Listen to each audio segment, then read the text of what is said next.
मशहूर आजकल आप खासे मशहूर हैं।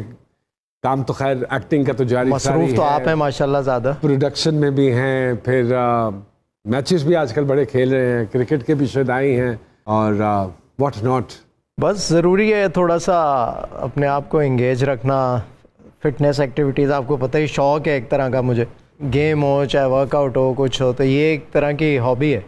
मैं इजाज़ साहब के हवाले से एक मज़े की बात बताऊं कि साहब बोल रहे हैं, अजीब लग रहा है। नहीं, मेरे लिए भाई से एहतराम है। इतना पुराना साथ है, we know each other before we guys got married even, because Karachi में काम किया 92 में शुरू किया, तो तब से मैं पहली मरतबा जब कराची गया तो मुलाकात।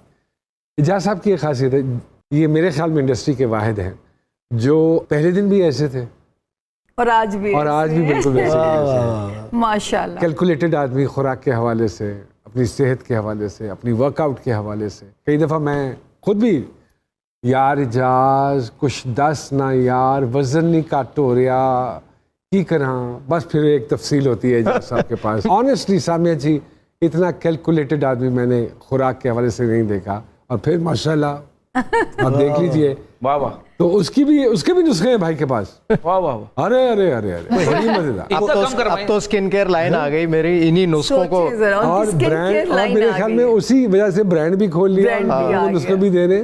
ये तो अल्लाह बख्शे मर्दों की जुबैदा आप आए।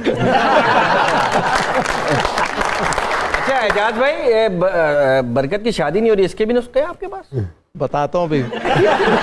सर इनका कोई वजन कम करें, नहीं सिर्फ भाभी की जूते और गालियां खाते हैं, ये कम नहीं हो रहा। देखिए नसीब की बात है, आपको तो वो भी मैसर नहीं। इनको आपने कहा ना मर्दों की जुबैदा आपा, इनको मर्दों की मानूर बलोच भी कहा जाता है। मैंने कल खुद बोला था। वजह वो मैं एक मानूर के साथ एक प्रोजेक्ट कर रहा था अभी, तो मैंने एक पिक्चर लगाई, मैंने फैसल भी था उसमें, मैं भी था, मैंने लिखा आदमियों के मानूर बलोच असली मानूर बलोच। कितने साल हो गए इजाज़ साहब? More than 25 years. More than 25। Modelling से स्टार्ट लिया था। मुतमईन है?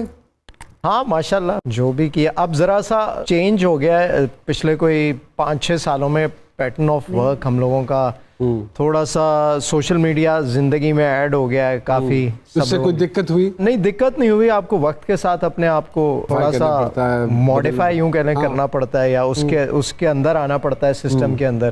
तो बस टाइम वक्त जो है वो कम हो गया है, उतना ही लेकिन कम हो गया है। और ऐसा हो गया कि आप मुस्तकिल कुछ ना कुछ करना है आपको, आप फारिग नहीं बैठ सकते। तो सर थोड़ी सी पेस बढ़ गई है। पहले थोड़ा सा इजी ज़िंदगी थी, अब बहुत चीज़ें होती हैं जिसको आपको लेके चलना होता है साथ। और अगर आप कोई काम कर रहे हो, बिज़नेस कर रहे हो, तो बस फिर आप हर वक्त कुछ ना कुछ कर रहे होते हैं। सो जब से मैं अपने लाइन मैंने स्किन केयर की शुरू की, तो वो उसमें भी हर वक्त कुछ ना कुछ नई चीज़ों पे काम करना होता है ऑब्वियसली। क्या ये पूरा इजाज़ साहब सेटअप बनाया हुआ है? एक बहुत बड़ा ब्रांड है, उनके साथ मैंने कोलैबोरेशन में किया, और मेरा सारा natural chemical free herbal products है। बट बिकॉज ये एक शोबा ऐसा है जो जिसमें आप हमेशा से बहुत ज़्यादा इंटरेस्टेड रहे हैं, so it was easy for you to go into it, ना? Yes, it was। और फिर इसमें अब मैं फूड सप्लीमेंट्स पे भी काम कर रहा हूँ, तो वो मेरी ज़रा सी रिसर्च शुरू से रही है, तो बहुत सारे ऐसे मेन इंग्रेडिएंट्स हैं जिनका मुझे पता है। क्लोथिंग की एक लाइन थी आपके पास जी, उसको क्यों छोड़ दिया? उसको इसलिए छोड़ दिया था कि कुछ बीच में प्रॉब्लम्स आए। प्रॉब्लम्स इन द सेंस, जब आप ब्रांड को बड़ा करने जाते हैं और उसके अंदर फिर और लोग आते हैं, इन्वेस्टर्स आते हैं काम बढ़ाने के लिए, तो बस वहाँ एक मुझसे कैलकुलेशन में थोड़ी सी मिस्टेक हुई और वो रॉन्ग डिसीजन हो गया एक मुझसे। तो मैंने उस वक्त उसको रोका।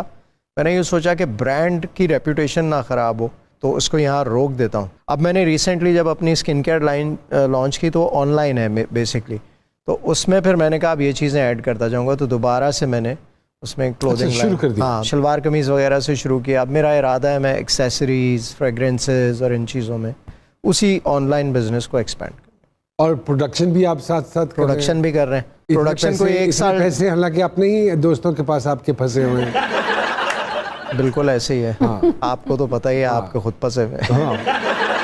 वैसे कुरैशी साहब के साथ बहुत ज़्यादा दोस्ती यारी है आपकी, बहुत चोली दामन का साथ है, जैसे हमारे उज़मी भाई और बरकत साहब का बहुत गहरा एक ताल्लुक है। खुराक वो खाते हैं और लगती उनको है। नहीं सर, बरकत नाम उनका है इधर, बड़ी उधर हुई है। तो फैसल साहब के साथ भी इतना इसी तरह अरसा गुजर गया? फैसल के साथ बहुत अच्छी दोस्ती है, क्योंकि हमने इत्तेफाक ऐसा है कि सबसे ज़्यादा अगर मैंने किसी के साथ प्रोजेक्ट किया तो फैसल के साथ किया। साहब के साथ वो जब काम अब हर वक्त इतना, और एक हमने सिटकॉम होता था हमारा मैं और तुम, वो कोई 3-4 साल चला है बस। उसके बाद फिर हमने वो ऐसा एक ब्रांड बन गया था कि उसके बाद फिर सीरियस प्रोजेक्ट्स भी हमने काफ़ी सारे साथ किए। ट्रैवल भी अक्सर कुछ चीज़ें हो रही होती हैं, अवार्ड्स हो गए, इवेंट्स हो गए। मोटरसाइकिलिस्ट भी हैं भाई साहब, बिल्कुल।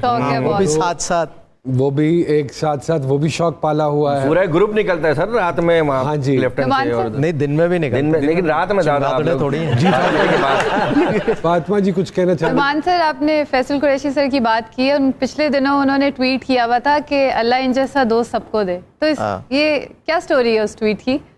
बस वैसे ही उसने भी अपना एक ब्रांड लॉन्च किया है। तो अब जब कोई दोस्त यार लॉन्च करता है कोई चीज़, तो हमारा फ़र्ज़ बनता है कि हम उसको सपोर्ट करें। इस वजह से फैसल ने लगाया था कि मैंने उसको यही कहा, मैंने कहा भाई फुल सपोर्ट, जहां मैं अवेलेबल हूं और जो जहां तुम बोलोगे हाजिर हूं।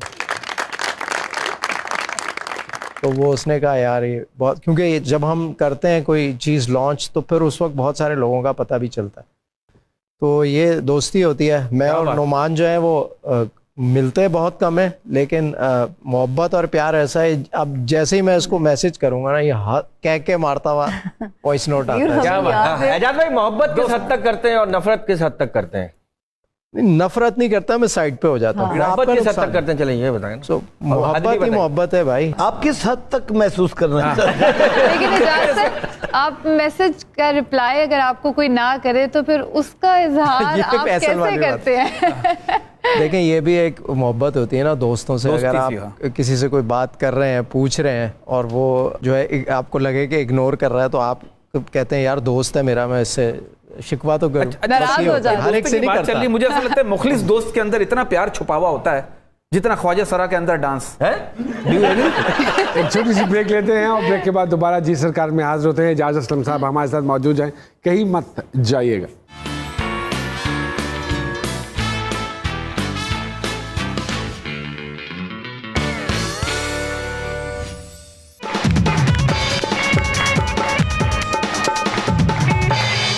Thank you.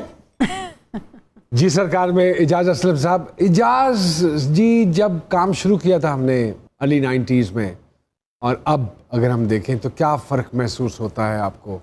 Quality of work improve की है, क्वालिटी ऑफ वर्क नीचे गई है? मुझे लगता है कि पेस में फ़र्क आ गया, क्वांटिटी बढ़ गई है। क्वांटिटी बढ़ गई है, चीज़ें बहुत फास्ट हो गई हैं, टाइम बहुत कम रह गया है, आपके पास फालतू टाइम नहीं मिलता, या यूं कह लें कि आपको रिलैक्स, जो एक वो था ना इजी माहौल में काम करना, वो चीज़ें ख़त्म हो गई। लाइफ की पेस के साथ आपको चलना, मशीन की तरह हो गया, तो तेज़ हो गई है। वैसे प्रोफेशनलिज्म आप समझते हैं बड़ा है या कम हुआ है?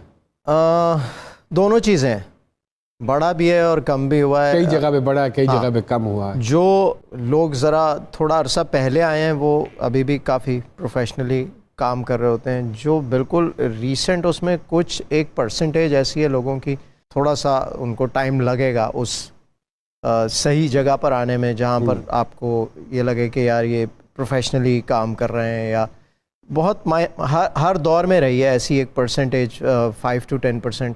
अभी थोड़ी सी ज़्यादा यूँ समझ लें कि 15% होगी। अब जो स्क्रिप्ट आ रहे हैं आपके पास, मुतमईन हैं कहानियों से, स्क्रीन प्ले से? अब मुझे लगता है एक ही जैसी कहानियाँ आ रही होती हैं मोस्टली, कैरेक्टर्स बदल जाते हैं, राइटर बदल जाते हैं, और उसकी वजह ये नहीं है कि राइटर उसका कसूर है, उसकी वजह ये है कि चैनल्स को ये लगता है कि इस किस्म का अगर हम सब्जेक्ट लेके इस किस्म की स्टोरीज़ पे जाएंगे तो रेटिंग्स आएंगे। वो जो रेटिंग वाला चक्कर आ गया है ना, तो उसमें बहुत सारा क्रिएटिव काम नहीं हो रहा होता, उसमें एक ही डगर पे कह लें हम चले जा रहे हैं। राइटर्स हमारे पास बहुत अच्छे हैं, अगर उनको थोड़ी लिबर्टी दी जाए। अगर आप देखें कुछ राइटर्स जो टीवी के लिए लिख रहे होते हैं, वही अगर यूट्यूब का या किसी OTT के लिए काम कर रहे होते हैं, तो वो डिफरेंट, वही राइटर बड़ी डिफरेंट सी चीज़ लगता है। तो हर एक के अंदर एक चीज़ फंसी हुई है, वो उसको निकालना चाहते हैं। आपको लगता है कि हमने इश्यूज़ को, टॉपिक्स को बहुत महदूद कर लिया? हाँ, हमारे कुछ जॉनरास हैं, बस हम उससे हम बाहर नहीं आ पा रहे। हमें एक्सपेरिमेंटल काम नहीं करने को मिल रहा, एज एन एक्टर भी और व्यूअर को भी देखने को नहीं मिल रहा। अब जबकि दुनिया इतनी आगे निकल गई है, आप देखते हैं नेटफ्लिक्स देखते हैं या और बहुत सारे उस पर देखते हैं, तो ऐसी ऐसी स्टोरीज होती हैं, हम सीरीज़ देख रहे होते हैं कि आपका दिमाग जो है वो मतलब आप सोचते हैं कि यार क्या लिखा है, बड़ी बात है, ये सोच भी लेते हैं। मुझे एक बात बताइए कि जिस टैलेंट के साथ आप और मैं काम करें, पाकिस्तान में टैलेंट की कमी नहीं है, एवरीबडी नोज दैट, लेकिन उस टैलेंट को चैनलाइज नहीं किया जा रहा। उनको जो एकेडमीज में या वर्कशॉप्स मिलनी चाहिए वो नहीं मिली। बिल्कुल ऐसे ही हर एक अपने एक्सपीरियंस से सीख रहा है। Do you agree with that? नहीं, मुझे लगता है कि अब it's high time we should have some kind of academy जिसमें प्रोफेशनल एक्टर्स या जो यूं कह लें कि जो बहुत सारे हमारे अभी भी जनरेशन में ऐसे डायरेक्टर्स हैं जो बाहर से पढ़ के आए हुए हैं या जिन्होंने कुछ पढ़ा हुआ है अबाउट मीडिया, आप बाहर से बुला सकते हैं लोग, या जो हमारे एक्सपीरियंस एक्टर्स हैं। देखें, हम लोगों ने एक्सपीरियंस से बहुत सीखा। अगर आप किसी स्कूल में जाके सिर्फ एक बॉडी लैंग्वेज की क्लास ले लेंगे तो पता नहीं कितने स्टूडेंट्स जो है उनका फ़ायदा हो जाएगा। बॉडी लैंग्वेज इतनी इंपॉर्टेंट चीज़ है। आपने मेरे ख्याल में जितने कैरेक्टर आपने किए शायद ही किसी ने किए होंगे, और हर कैरेक्टर में आपकी बॉडी लैंग्वेज डिफरेंट होती है अकॉर्डिंग टू द कैरेक्टर। तो लोग जो सीखने वाला है वो चाहे खामोशी से देखे या छुप के देखे, खुल के नहीं बोलते हमारे यहाँ भी एक्टर्स के यार हम इसको देख के सीख रहे हैं, हमने इससे इंस्पिरेशन ली। मुझे लगता है ये बोलना चाहिए। तो एक्टर के लिए ऑब्जर्व करना, अच्छी ऑब्जर्वेशन बड़ा ज़रूरी है। मैं आप लोगों से